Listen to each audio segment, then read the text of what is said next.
All right. Good afternoon, everybody. Scott Luton here with you on Supply Chain Now. Welcome to today's live stream. So on today's show, we're going to be continuing our Supply Chain City series where we interview business leaders and supply chain leaders, technology leaders, really from across the Metro Atlanta community. But if you're not based in the Atlanta area, don't worry, there'll be plenty of content and perspective for you as well. Today, we're going to be talking e-commerce and some of the challenges and some developments we've been seeing in that space here lately.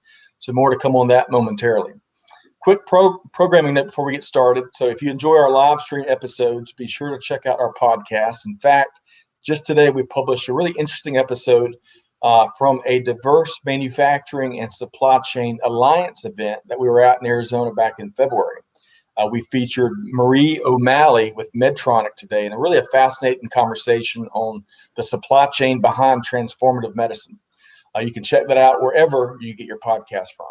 So I want to welcome in my two fearless co-hosts here today on Supply Chain Now. First up, Greg White, serial supply chain tech entrepreneur and trusted advisor. Greg, how you doing? All right, we've got Greg frozen in thoughts. We'll circle back to Greg just in a moment here. And Ben Harris, Director of Supply Chain Ecosystem here with the Metro Atlanta Chamber. Ben, how you doing? Doing well, Scott. Glad to be here. Yeah, it's been too long. Great to have you back part of the content we're producing, thought leadership we're putting out on Supply Chain Now. Of course, our Supply Chain City series, we've gotten a lot of feedback on. And I think the last time we saw you, it was at the Atlanta Supply Chain Awards. That's right. That and Modex together. Right. Very excited to be back and to see you guys face to face, which is a welcome change, obviously, with the way our daily lives have changed a good bit. So great to be back. Absolutely. And as we all know, the world really changed, that the day after Modex in many ways as it ended up working out. But Greg, good afternoon. Great to have you back. Hey, I'm suffering from some of these symptoms right now. And this one right here is number one, Wi-Fi congestion. Everyone is off, but I think we're on the comeback trail. I can feel it getting better. That's right. Well, so and this is life as we know it right now. I'm sure if we're not fighting Wi-Fi issues, we've got dogs running around. We've got two dogs here. You may hear them later on. Our houses have become classrooms as well. So that's just the way we're living right now. I want to welcome in. So Ben and Greg and myself really excited to feature Padhu Raman here with us here today, Chief Product Officer and founding member over at Project Vert. Padhu, how you doing? Doing great. Thanks. I'm happy to be here, Scott. We had great to have you. We had a very engaged pre-show discussion last week, really, as we were kind of started to get a sense of who you are and your journey and what you're doing at Project Vert. So really looking forward to sharing a lot of that and a lot of your thoughts and perspective with our audience. So for starters, Padhu, let's give our audience the same opportunity we had to get a better sense of who you are and some of your journey that's helped shape your worldview. Sure. I'm the Padhu Raman, as you stated. I'm Chief Product Officer at Project Vert, part of the founding member. Happy to be part of this organization. Prior to this, I was with an organization called Manhattan Associates. They are a leading supply chain solutions provider. So I was with them for almost 17 years, leading retail and e-commerce implementation for most of the broader retailers and across North America, South America, and closer to some extent the European region. So that's my role before I took this. I'm very excited to be part of this entire supply chain journey because that helps to see from a product traceability from the entire product life cycle from the source to destination, and we can trace end to end, right? So that motivated me to be part of the supply chain journey. And I've been in almost now 20 years in this field. Outstanding. Well, you're going to weigh in, and we are as a group. on the big world of e-commerce, which is helping a lot of folks get through these challenging times in many ways. However, as is the case with every other sector, e-commerce has its own set of challenges that we're gonna talk about as well. So let's do this. Let's Padhu, we'll start with you, and Ben and Greg, I want you to weigh in on this here momentarily. But when we think about, when we shift gears, I think to seeing what we're dealing with now, right? This landscape, this unique, challenging environment. For companies that sell goods globally, what are you seeing in that landscape? And have you identified or been able to identify any patterns that your team's picking up on? Yes, if you think about it, the industry itself, there is an economic contagion, right? Because there's a financial disruptions happening, and similarly, there's a ripple effect in the entire supply chain with disruptions all over, right? Even a single day disruption can cascade into a multi-day disruptions, right? So you have day one disruption cascading to day two, you go to day 30 and n plus days. What has resulted, what we're seeing and what we resulted in one, there is an inventory lock, right? Not only the movement of people is being locked down, the inventory is being locked down, there is a challenge, the price escalation, right? And the other aspects, if you think about it, the inventory being challenged, you have the product obsolescence, right? Which is resulting in, especially in certain type of product categories like high fashion, and in those industries, the product life cycle is very short. Take example of Olympics, right? Olympics is postponed to 2021. What about the retail merchandise and other material that has been specifically made for this season or this event? What are they going to rebrand them, reprint them? I mean, the product is, I mean, there's a lot of questions, open questions with that, right? Then definition of essentials have changed. Like 3 or 4 weeks before, you had active school, people are going to school, you had a school supplies demand. Today, who would thought that a bath tissue will be one of the most gone after product, right? I mean, things have changed. The retail stores have closed, which has resulted in most of the retailers' stores have closed, which has resulted in more of labor displacement and challenges with shortages for retraining them into, say, the demand in other field. And generally, marketplaces, think about Amazon or other marketplaces, which there are the broader product range, but there is a challenging with the sale, right? Because the focus has shifted to a different product category. So that's the other challenge we are seeing. And then just a disruption in the supply of the fulfillment as well, because certain states, certain countries globally, like India, everything is locked down. The only thing that probably is moving around is e-commerce, right? So, and then is the entire supply chain from e-commerce ready to handle this sudden escalation of load? So those are the volume capacity is what we are seeing. Just the difference. I appreciate that. I tell you, that is quite an opening salvo, Padhu, in terms of things that are taking place in the landscape. Greg, I want to make sure you can hear us and you can weigh in. I know we're having some technical difficulties. You're good to go. Okay. So, based on... I can hear you. I'm not sure I can weigh in too much, but well, so the general idea.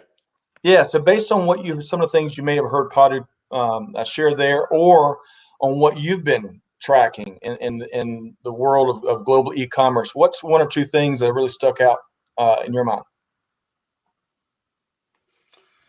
Well, I think, the thing that jumps out to me particularly is the deprioritization of certain items, which we're, is I know something we want to talk about at greater depth later, but that, the difficulty in taking the order, in fulfilling the order and delivering the order continues to grow because fewer and fewer people are going to work. I just saw an article today where Amazon is starting to employ Lyft drivers who are otherwise not getting rides to deliver goods. So, to me, the thing that is most disruptive is that ever-present disruption and the constant evolution of that disruption for companies in the commerce supply chain.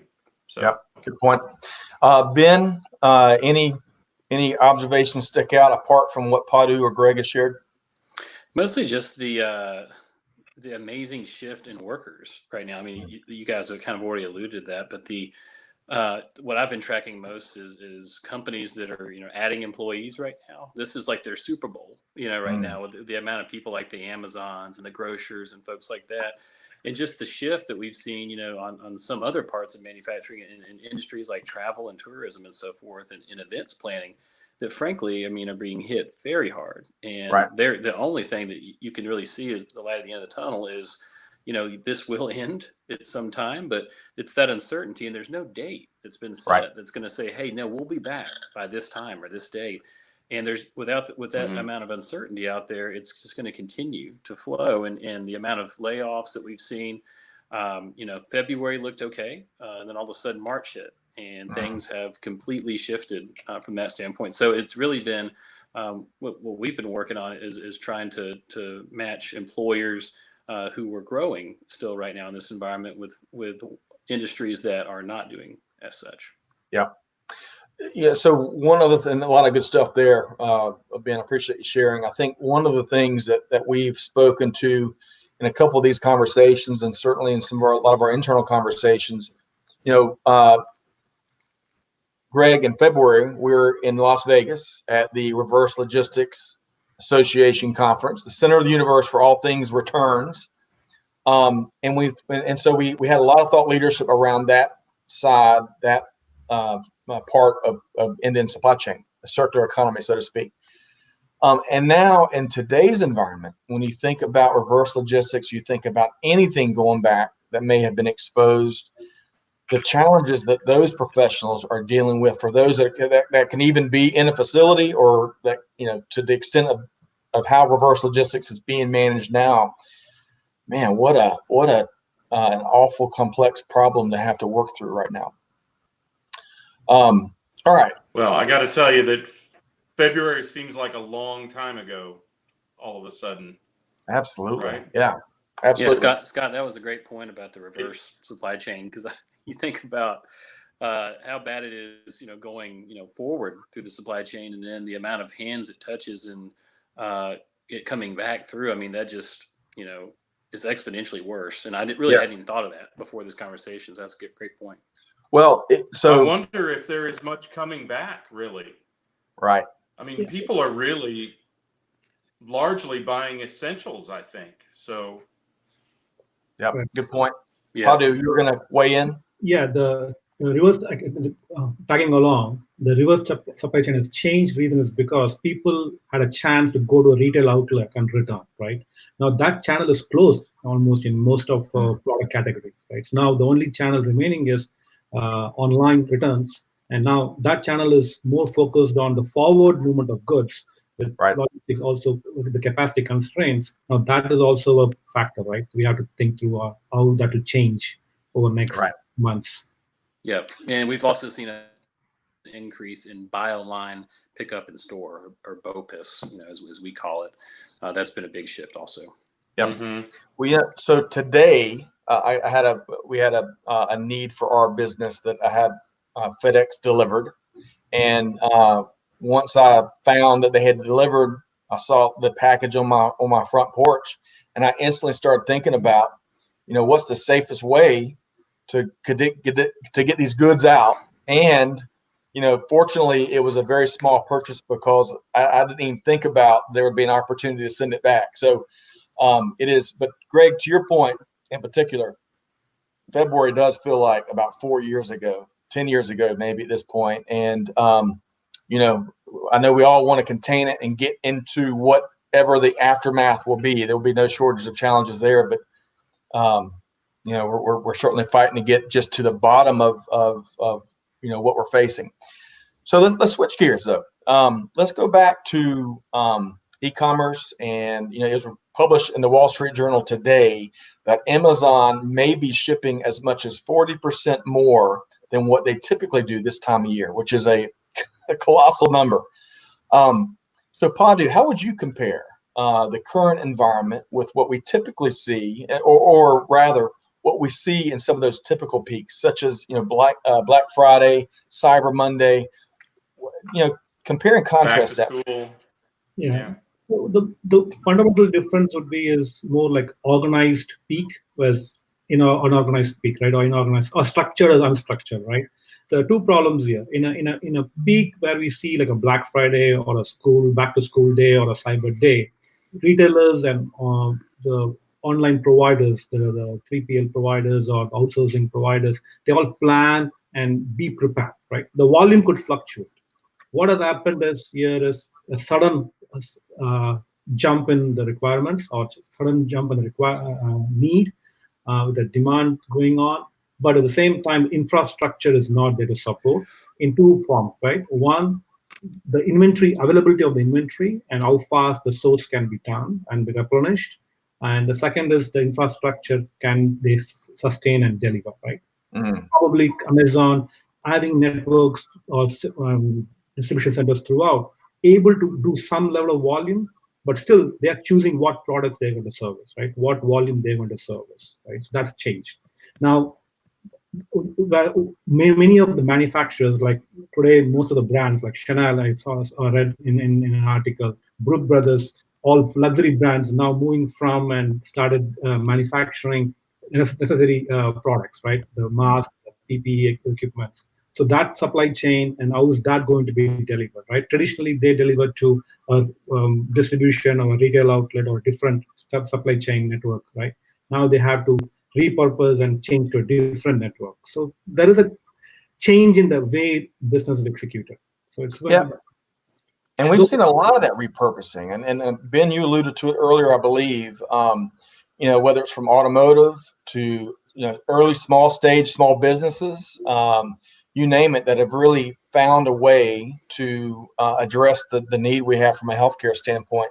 And Padhu, you also alluded to how companies are getting creative to deliver essential but non-healthcare supplies. We've seen a lot of repurposing in the food industry, because obviously restaurants and hotels, has been alluded to, that this isn't the best of times for them. So a lot of the product that was meant for those types of environments, we're shifting and putting it into a different retail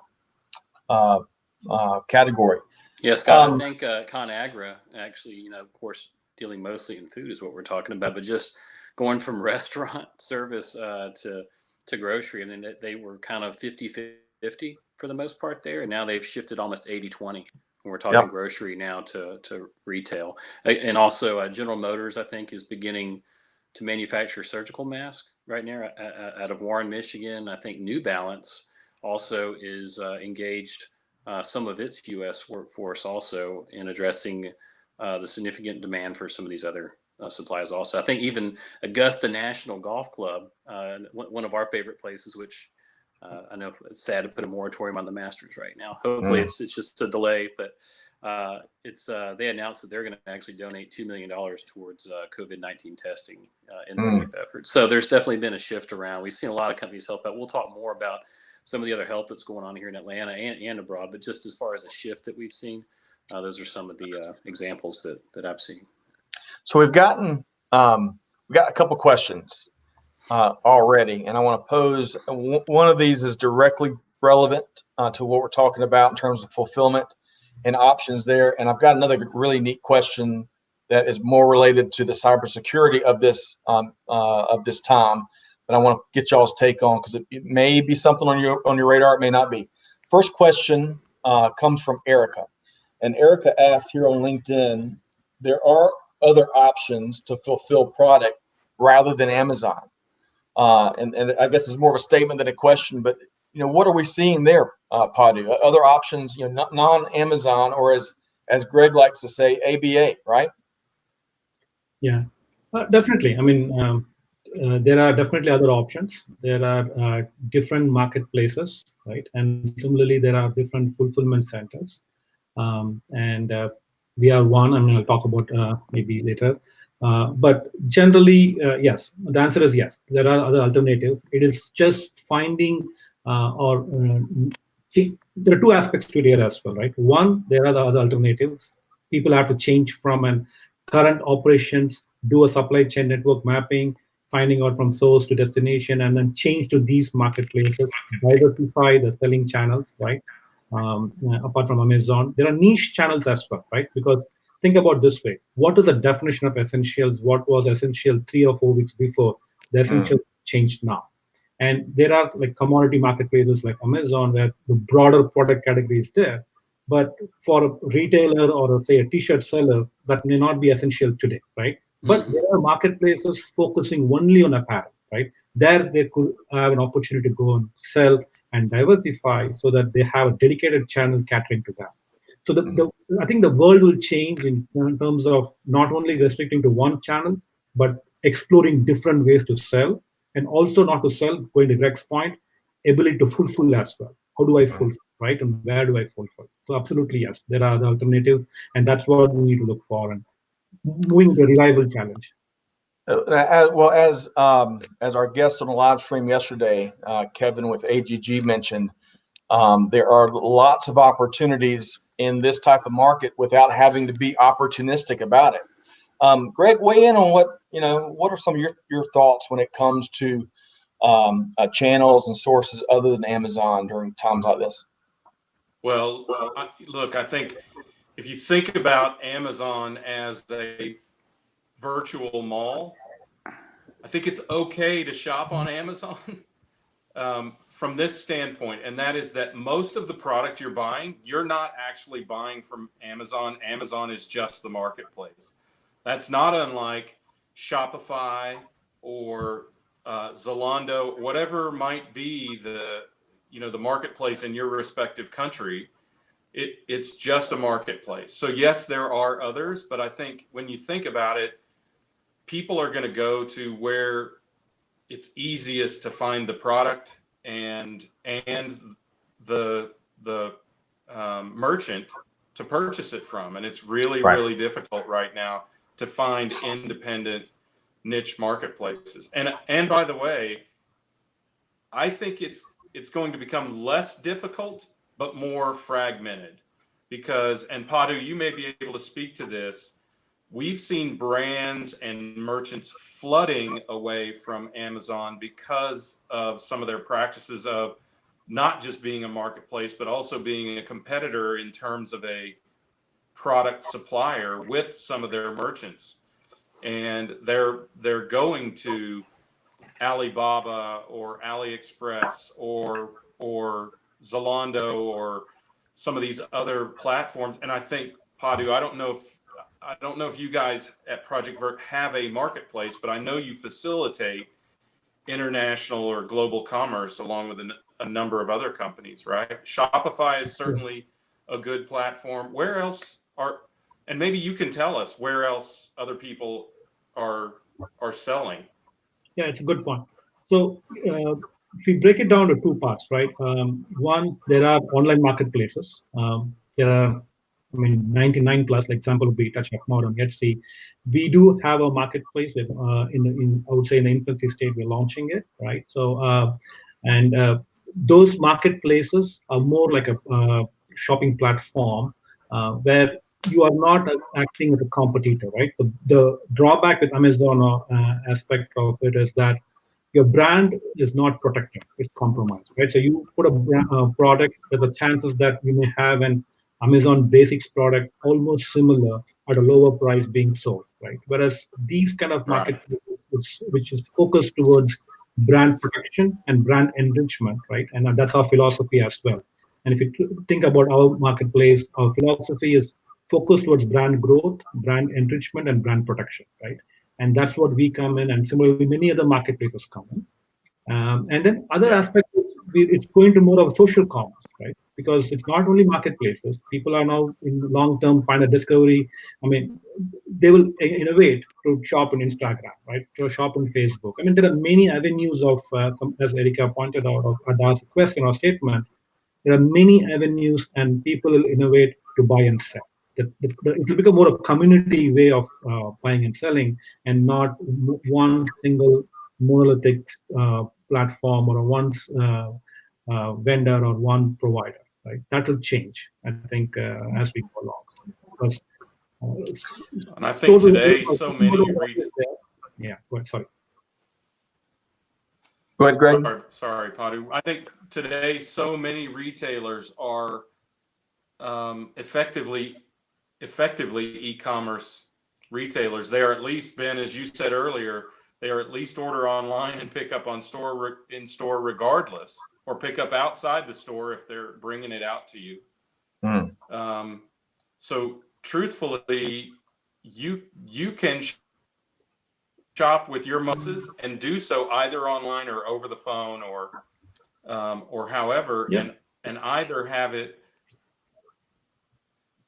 so that you pick it up at the store or that it's delivered to you in some way. I've seen some retailers who've really adapted relatively rapidly to that.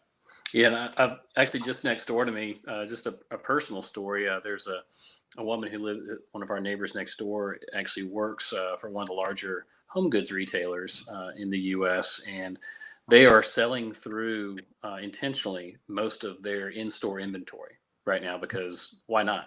If they don't have any traffic here, why not sell through it? So she literally posted to our Facebook group here for our local community and asked for additional boxes, because they've sold through so much of the inventory because of a lot of the discounts that are going right now, because they need to get rid of that inventory. They've sold through so much of it, they don't even have the boxes to give it to folks and actually ship out via e-com, because their distribution centers and stores are not built necessarily to fulfill e-com orders. So it's been really interesting to see that, like, firsthand right here in the neighborhood, that use case. Love it. So let me, so going back to Amazon versus other channels, Erica makes one other interesting point. Erica's on fire. We're going to get Erica on the show. She says, why would a merchant want to sell on Amazon and then sell against Amazon? It's not a profitable combination. So great point there, Erica. So I want to shift gears. I want to keep the conversation moving here. We're going to talk about other things that are taking place in retail, including brick and mortar, here in a moment. But you know, the environment we're in, there's a great question here from Joseph. And I want y'all to weigh in on maybe what you're hearing here. So Joseph says, I've been working with suppliers who are facing supply issues to sanitize their workplace in a fashion to keep even just skeleton crews safe to manufacture material. Is this something being spoke about in the industry to keep essential supply chains going, moving? What have y'all been hearing? What conversations, what resources, what have y'all been hearing in regard to making sure the environment for even the skeleton crews at some of these critical plants are kept safe?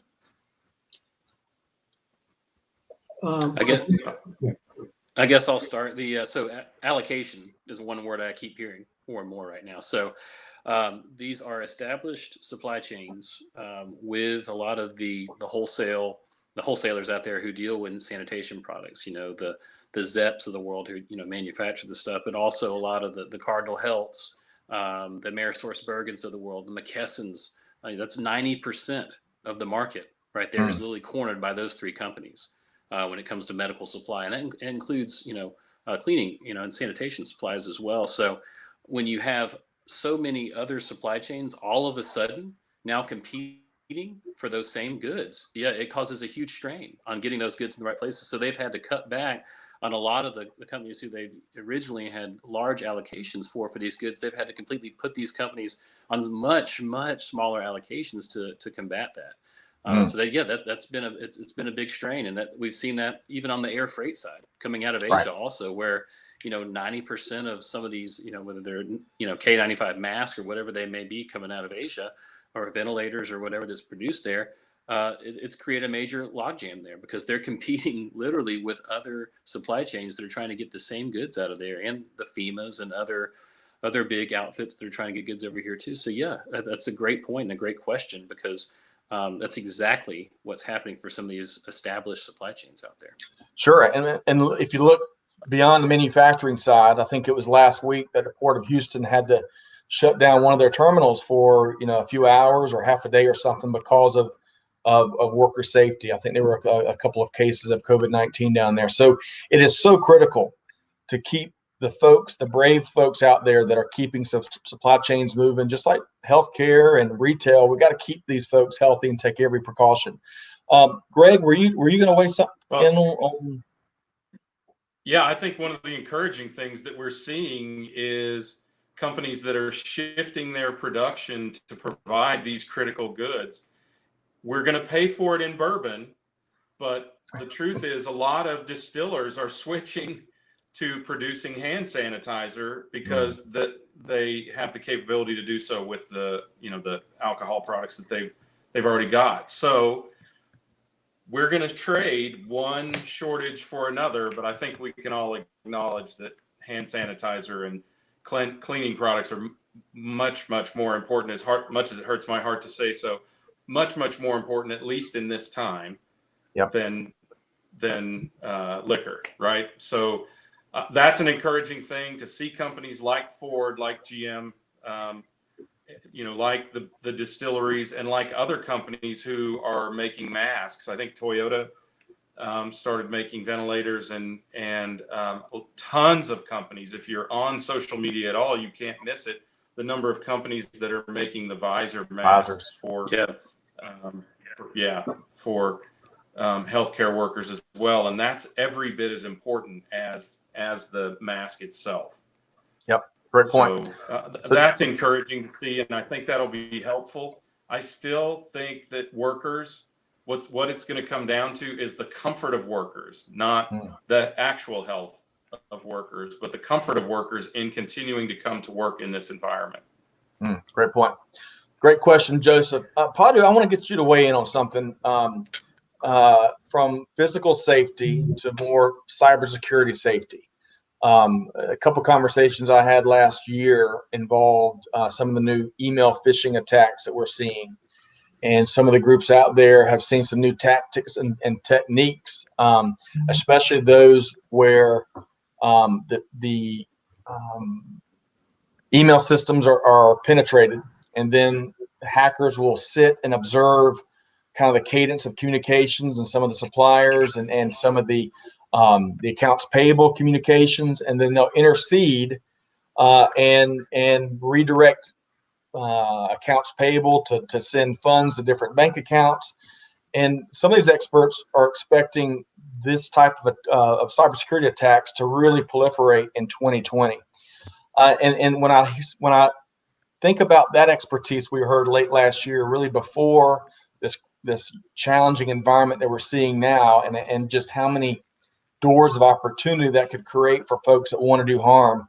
What in any cybersecurity thoughts in your world?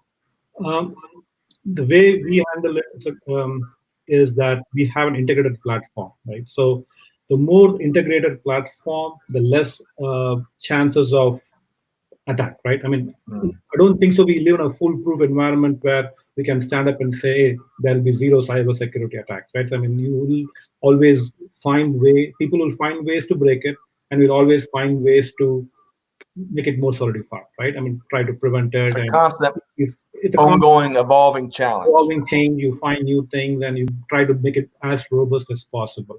The only, at least the way we have approached in our project Vert is we have built an integrated platform with a community and built on more like a blockchain framework, which helps us to make it more secure, fast, and we can make it as robust as possible because the information is immutable, right? So we are trying to go in that direction. As we see more results, we can see, but that's one area, one way we have done it differently. Where we have created within a framework and have community and sellers and brands participate and customers participate in that area. That's one way. And the second aspect is with this all remote working and all email exchange, I don't know what is going to change because with the confined closed room working or a network and a VPN working is now changed because of the disruption. So I don't know what's going to change now. So, Gene, great question. I appreciate you asking about the email phishing attacks and some of those cybersecurity issues. Before we leave that and we dive back into retail and some of the brick and mortar things that we're seeing, Greg or Ben, anything you want to weigh in from the wild world of cybersecurity? I was going to add, on a Zoom meeting, like a lot of us are taking Zoom meetings here almost every hour, it seems like. There was some targeted cyber attacks, I believe, for Zoom specifically. And actually, a friend of mine actually just sent me a note that said the best way to combat that is to add a passkey. You can quickly do. It's an option that you can add on Zoom there to kind of lock your meeting, if you will, to outsiders. So that is one precaution you can take. Again, that's something that we all are using right now. A platform that almost everybody's using is Zoom right now. So be sure to lock your rooms there as you're using that. That's a great tip. Great tip, Greg. Anything else? I'm thinking of my friend Araz Faizi at Cypher, and I wonder what their business must be like right now. They've got an appliance that even individuals can use, but they're actually developing a network-based, ISP-based. They've actually developed them. They're already deploying it, is what I should say. An ISP-based security device that identifies all of the equipment that you use on your network. And I just wonder, I feel like maybe we ought to do a show dedicated to that and get Araz on here and see what he's seeing.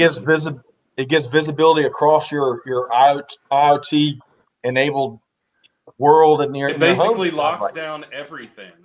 I mean, I don't know the magic that occurs, but for home, and this is not a part of their long-term strategy, so it's not like I'm pitching them or anything, but for home, they actually have an appliance that hooks to your modem and your router that locks down all and protects all of the devices that access your network, even your phone, and even when your phone's not at home. I don't know how that magic works, but what they're doing on a bigger scale, which hopefully becomes the norm in the industry, is to provide it through your ISP. So however you get your internet, Verizon or Google Wi-Fi, or Google whatever, fiber or whatever, it can be provided to locks it down all of your devices at a network level. And love it.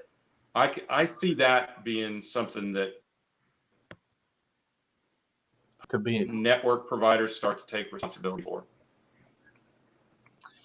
Okay, so let's move from cybersecurity. Padhu, I want to share some things that we've seen as we shift back to retailers and some of the ways that they're coping with the current environment, which this unexpected, panic-stricken, in some cases, demand that we're seeing off the charts. Before we went live here, another bullet point that was published in Wall Street Journal today was, I think, cough medicines. Cough medicines and similar medicines are up 1,600% year over year, 2020 over 2019 in terms of what they've seen from a demand standpoint.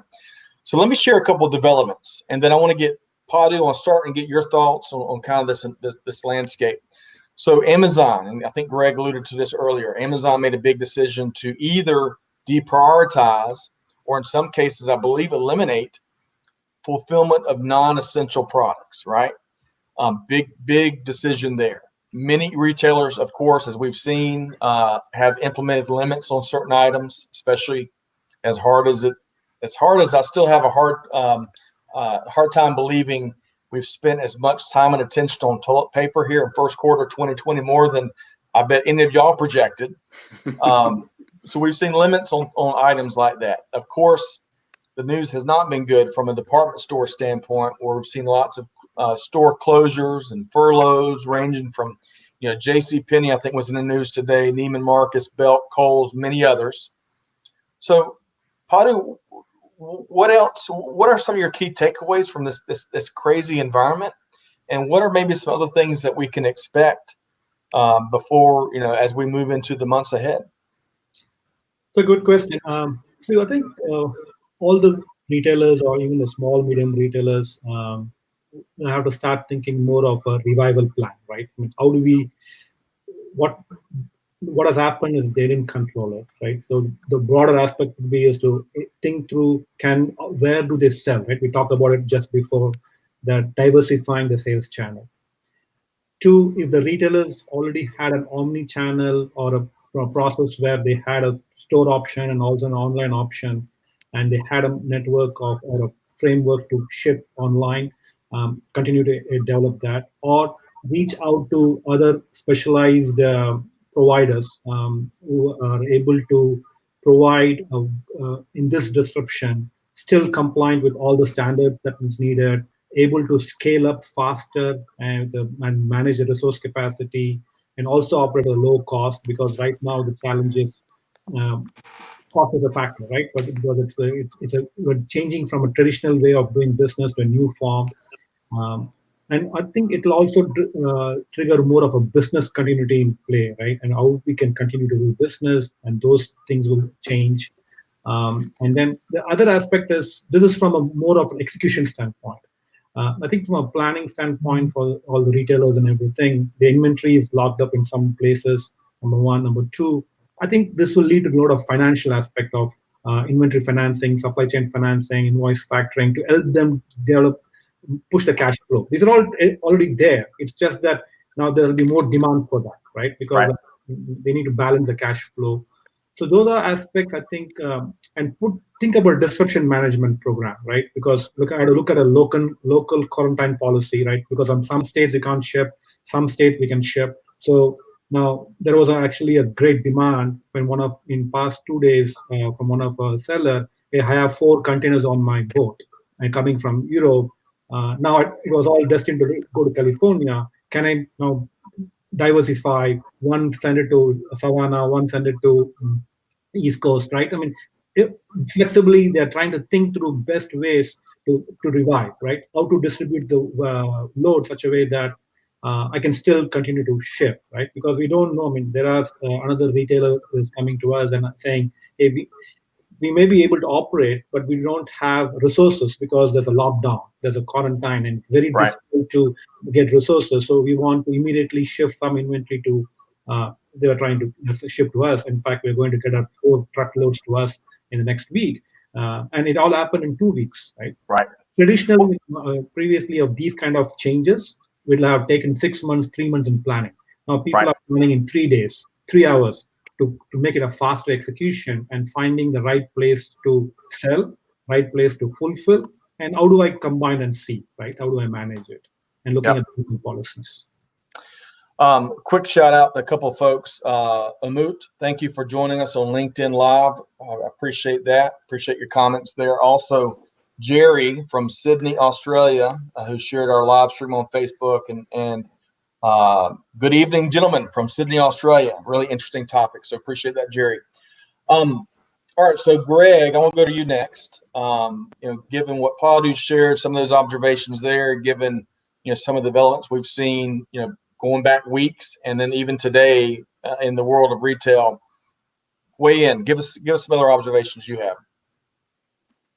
Well, there were a number of retailers teetering on the edge, right? Macys closed 125 stores last year. They were looking like they were heading towards their 3rd or 4th bankruptcy in the last 20 or 30 years anyway. And they have effectively furloughed or laid off. Sometimes it's difficult to tell the difference, or Right. Virtually their entire staff, because they're not only not getting business in the physical stores, they're not getting business at e-commerce. And some of the brands that I think are in greatest peril are the ones that were in peril to begin with. JCPenney, frankly, I didn't know that they were still open even. But some of the others are a little bit disturbing. If you think about Neiman Marcus, Belk, which is a southeastern chain, Kohl's, which has been in the press lately for being so tightly associated with Amazon and taking that on their returns, and they have really strong leadership there as well. It's a little bit frustrating to see some of those companies struggle, but these are the times that we're living in. And unfortunately, I think that we are at a time where with the loan packages and the finance packages and things that are available to companies, we may have to decide which companies deserve to continue to go on. I mean, some of the obvious ones, Macys is a really obvious example. They've been a burden on not only retail, but on their suppliers and the economy in general for decades. And, you know, it's possible somebody might choose not to enable that anymore. But inevitably, you know, one of the things I'm concerned about, and, you know, I'm an old time retailer, is that some of these companies that are viable or could come back may get lost in the shuffle.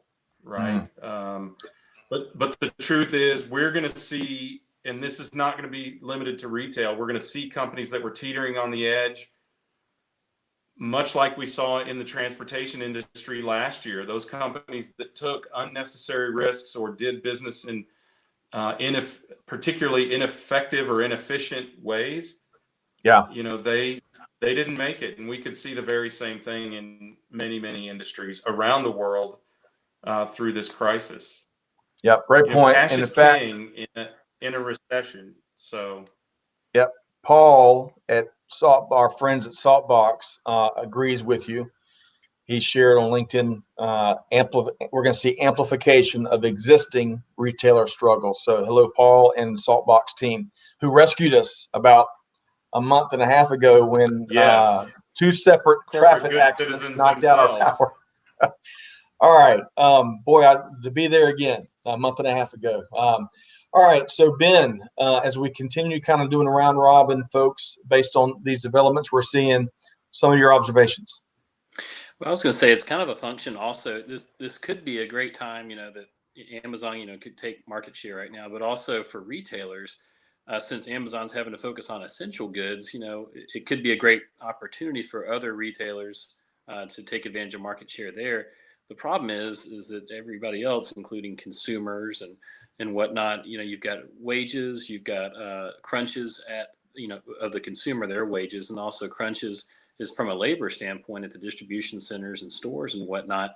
They just can't get the product out, honestly, right now. So no matter what kind of discounts you might offer as a retailer, you're still going to feel a major crunch because honestly, you just don't have the capacity. And from on the consumer side of the equation, the wages just aren't there. So you're not going to see them buying a lot of things that aren't staples necessarily right now in this environment. So while it could be a really great, you know, time for e-commerce, and we've seen a big influx there, it's still being constrained by other factors.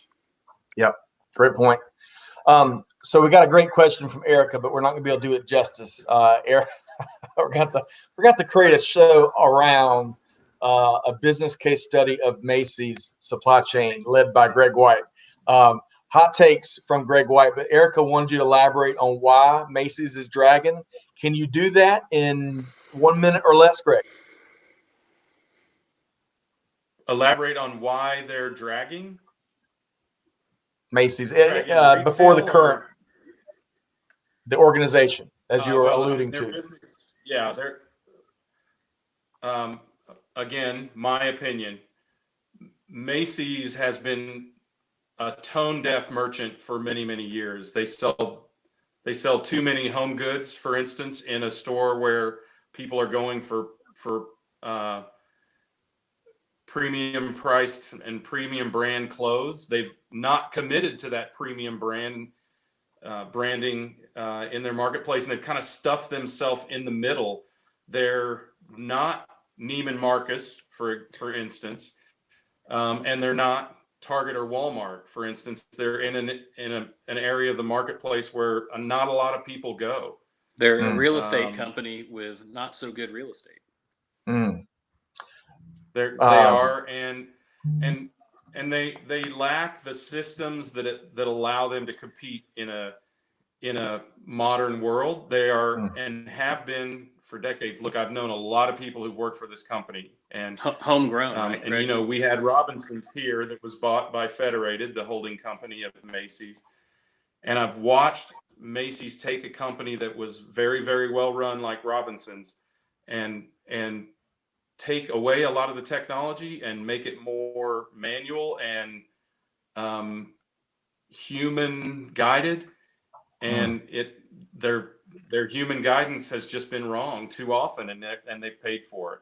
I mean, Okay. they went bankrupt for the first time that I can recall in 1986, and they've gone at least once before, and they've gone through these rounds of once since then, and they've gone through these rounds of store closures since. They're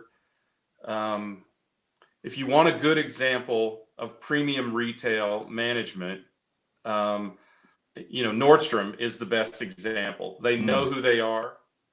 They execute well. They use technology in appropriate ways, and they have evolved with the changing times of both e-commerce and digital transformation. And Macys just has not. And All it's right, going to suck, honestly, because I love the Macys Thanksgiving Day parade. So hopefully we at least get to keep that. And there's something there. All right, so we're gonna, at this point in the live stream, there's a couple of questions we're not gonna be able to get to. Clay, our own Clay Phillips, had a great comment about some of the things, at least on the other hand, that Macys executive structure is doing to alleviate pressure on some of the lower levels, and we're seeing a lot of CEOs make some moves to protect the rest of their team. So it's great to see. Clay, hope you're doing well.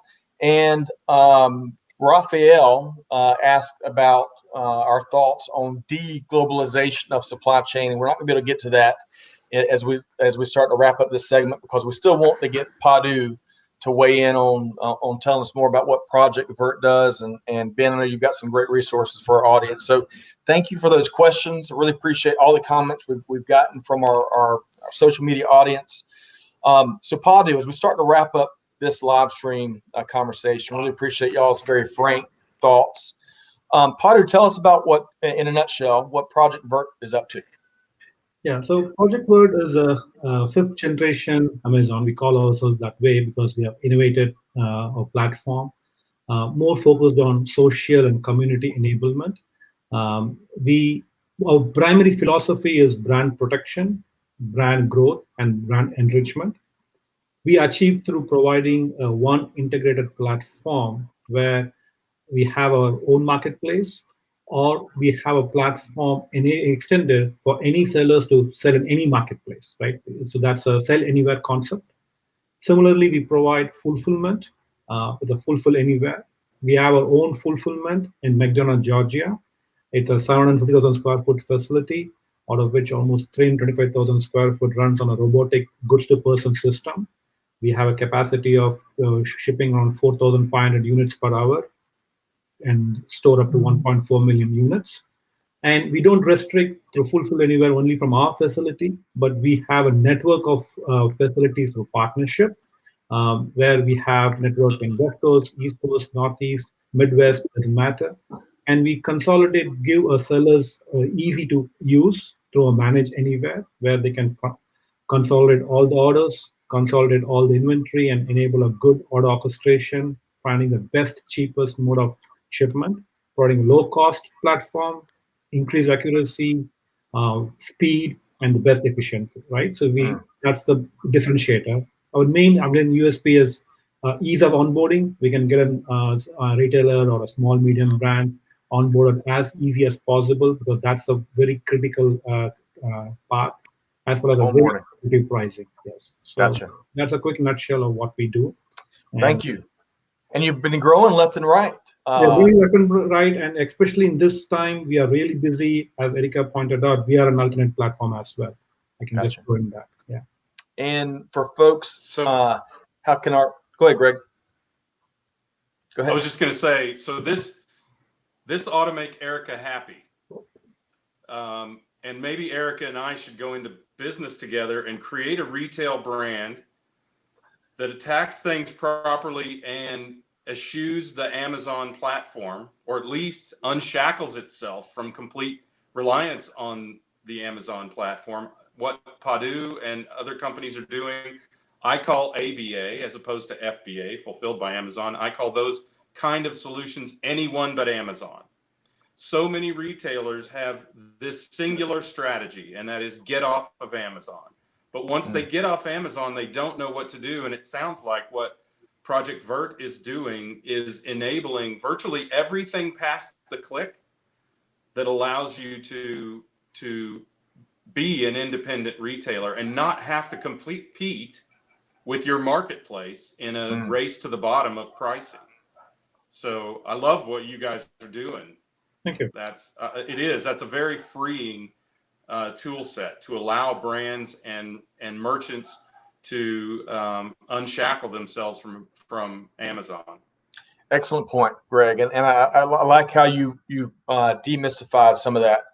Some folks, myself included, I am not a technologist, and what is behind what takes place once you click on Amazon to purchase it until the time it shows up to your door from a technology standpoint, that's foreign territory for me. So, but Padhu, we love what you're doing there to really equip any retailers or any folks that want to sell their goods globally with a different way of doing it in an independent manner. So looking forward to having you back on as your company continues to grow and get your thought leadership. Thanks for taking some time out today, but don't go anywhere just yet. So to our listeners, y'all probably, I'm sure, recognize Ben Harris. He's the mayor of supply chain throughout Metro Atlanta, the supply chain city.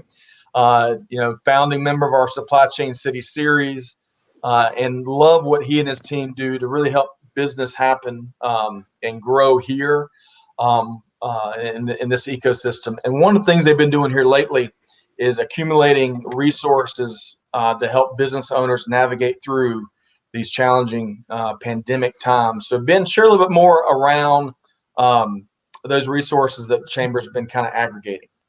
Sure. So let me first start by saying that a large part of what our comms and marketing team has been doing is really compiling all of this on a web page that we actually have it. If you go to www.metroatlantachamber.com, click under resources, it's actually one of the first things that you'll see at the top of the page is a listing of resources that are available to the business community here in Atlanta as we go through these changing times. So what it will show you is a nice bulleted list of whether it's resources when it comes to small business resources, or as it comes to employment options in these tough times, different marketplaces for certain things, whether you're looking for a specific type of service that's provided in these times. And also there's a link to the state's website. If you're working with companies, or if you're a manufacturer or distributor, and you can provide PPE or critical equipment for our frontline workers out there, you please click on that link, take a look at the list, and if you can fill that out and let us know what you can basically provide from a service standpoint or a manufacturing standpoint for us. We would love to hear from you. That's been a huge resource for us recently. And I know the state's had some great wins. I think, Greg, you talked about distilleries there earlier. They've been kind of all hands on deck as far as the ones here locally on producing ethanol and combining it with that to make the necessary hand sanitizer out there.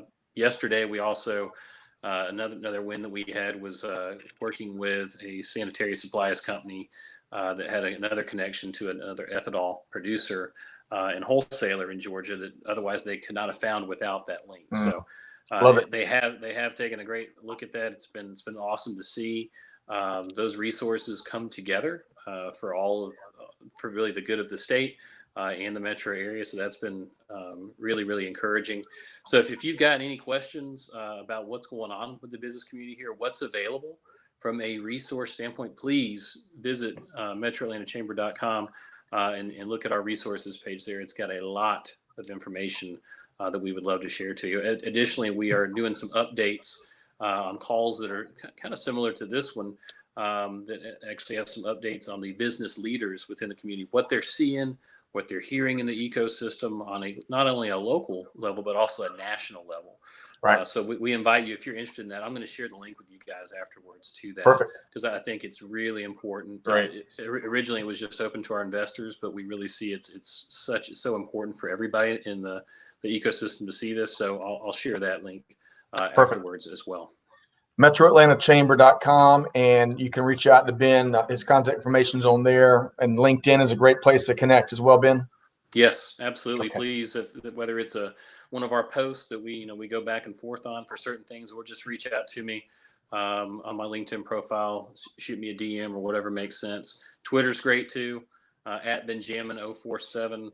I think I actually retweeted this live webcast just now, so you can find me there also. Perfect. And if you're watching this on LinkedIn, we've already put Ben's LinkedIn profile, direct link right there. Also Padhu's. So you can connect with both of these leaders and what they're doing. Padhu, where can folks, your URL, projectvert.com, right? Projectvert.com, and LinkedIn is the best way to reach us. Perfect. And to our listeners, making sure we're on the same page here, if you're a bad speller like I am, it's Project Vert, VERTE.com. Okay, Padhu, Ben, really appreciate you both joining us here today. Padhu Raman, Chief Product Officer and founding member at Project Vert, and of course our longtime friend Ben Harris, Director of Supply Chain Ecosystem with the Metro Atlanta Chamber. Greg, one heck of a show. I tell you, it was like the Wild West around here. These are challenging times, right? And I think we are getting visceral responses from people, and I understand why people's heads are where they're at. I'm thankful for folks like Ben and Padhu who are keeping a level head in these times and helping us through this, right? Because we are going to learn a lot, and as we talked about today, it's coming at us really fast, and we have to respond really rapidly. But we have to do so in a sustainable fashion. And I mean, environmentally and business sustainability as well. Yeah, great point. Yeah. Thanks to you guys for that. Thank Definitely. you. No. And let's wrap up on this. One of our producers, Amanda, here reminded us that Blairsville, Georgia, which is home to Granddaddy Mim's Moonshine. Hello, Tommy Townsend and Fred Midkiff. They're producing hand sanitizer. So a lot of businesses are jumping into the fold, figuring out how to help. So big thanks and hello to our friends up there in Blairsville. All right. So with that, you think they'll provide apple pie flavored hand sanitizer? Moonshine. You gotta have the I've moonshine heard with that their apple pie moonshine is pretty tasty. Only heard. Beggars can't be choosers. I don't know. We'll see. That's right. That is right. Well, hey, to our listeners, be sure to check out a wide variety of resources that are available to you at supplychainowradio.com. Of course, find us wherever you get your podcast from and subscribe so you don't miss a thing. We also have got a really neat upcoming webinar on global supply chain visibility with our friends at EFT by Reuters Events. Check that out. I think that's April 14th. We'll hope you'll join us for that. On behalf of the entire team here, Scott Luton, wishing you a successful week ahead. Think positive. Don't panic. Follow the expert guidance and precautions we're seeing out in the marketplace. Brighter days are ahead thanks to the business leaders you've got here with Padhu, Ben, and many others. We're going to break through. So we'll see you next time on Supply Chain Now. Thanks, everybody. Thank you. Thanks, all.